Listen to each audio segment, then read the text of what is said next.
হযরত আব্দুল্লাহ ইবনে আমর রাদিয়াল্লাহু তাআলা আনহু বলেন, রাসূলুল্লাহ সাল্লাল্লাহু আলাইহি ওয়াসাল্লাম বলেছেন,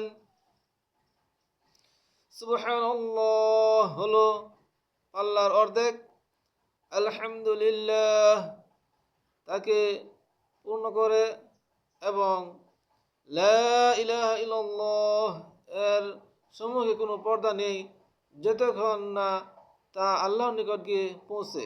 তিরমিজি এটা বর্ণনা করেছেন। তিনি বলেছেন হাদিসটি গরীব, এর সনদ সবল নয়। হযরত আবু হুরায়রা রাদিয়াল্লাহু তাআলা আনহু বলেন, রাসূলুল্লাহ সাল্লাল্লাহু আলাইহি ওয়াসাল্লাম বলেছেন যে কোনো বান্দা খালেস দিলে লা ইলাহা ইল্লাল্লাহ বলে, নিশ্চয়ই তার জন্য জান্নাতের দরজাসমূহ খোলা হবে যতক্ষণ না তা আল্লাহর আরশ পর্যন্ত পৌঁছে, যদি সে কবিরা গুনাহ থেকে বেঁচে থাকে। এই হাদিসটি তিরমিজিতে তিনি আরও বলেছেন হাদিসটি কি গরীব। এর ব্যাখ্যায় যতক্ষণ না তা আরশ পর্যন্ত পৌঁছে, অর্থাৎ তা তাড়াতাড়ি পৌঁছে ও কবুল হয়।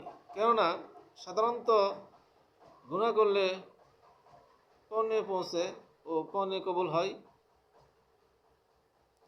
তবে কেননা সাধারণত গুনাহ কোনো নেক কাজকে নষ্ট করতে পারে না, বরং নেক কাজ গুনাহকে নষ্ট করে।